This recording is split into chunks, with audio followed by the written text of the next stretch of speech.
বিসমিল্লাহির রহমানির রহিম। আসসালামু আলাইকুম প্রিয় ভাই বোনেরা, কেমন আছেন? আলহামদুলিল্লাহ ভালো আছি। আমি এখন টমেটোর কাজি বলে এগুলো রান্না করতেছি। পরিমাণ মতো তেল দিয়ে দিচ্ছি।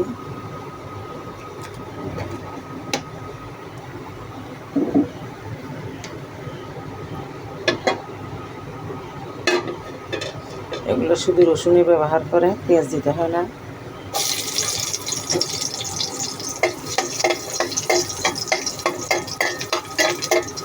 বেশি লাল করতে হয় না। এই যে টমেটো আমি কুচি করে রেখেছি, সব টমেটো আমি এখন দিয়ে দিব।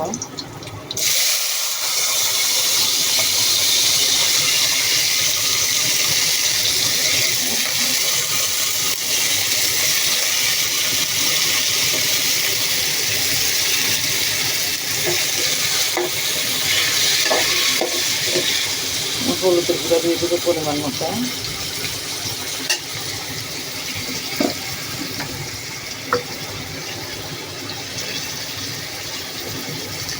স্বাদ মতো লবণটা দিয়ে দিচ্ছি।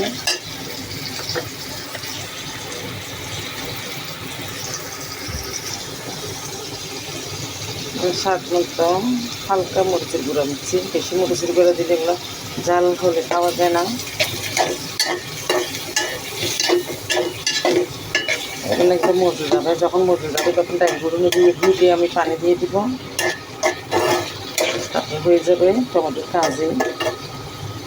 পোড়া মাছ দিয়ে খাবো।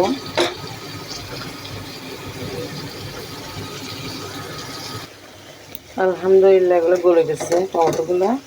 আমি এখন ডাল গুঁড়োটা দিয়ে ঘুটে একটু পাতলা করে ফেলবো। তারপরে ঝুল দিব। ঝুলগুলো যখন উতরে উঠবে তখন হয়ে যাবে কমপ্লিট। এগুলো চায়নারা বলে স্যুপ, আমরা বাঙালিরা বলি টমেটোর কাজি। এই যে দেখেন এরকম মানুষ হয়ে গেছে, এগুলো গলে যাচ্ছে। এগুলো অনেক পুষ্টিকর খাবার। এই যে এগুলো কাজির সাথে মাছ ভাজাগুলো খাবে। মাছ ভাজাগুলো দেখেন একদম ফুসফুসে হয়েছে, রুই মাছ। তারপরে এই যে কাজি, টমেটো পাতলা কাজি, এগুলো দিয়ে খাবে। এগুলো হয়ে গেছে আলহামদুলিল্লাহ। আপনারা যে যেখান থেকে দেখতেছেন ভাই বোনেরা, লাইক কমেন্ট শেয়ার দিবেন, সাবস্ক্রাইবার করে পাশে থাকবেন। আজ এই পর্যন্ত, আল্লাহ হাফেজ।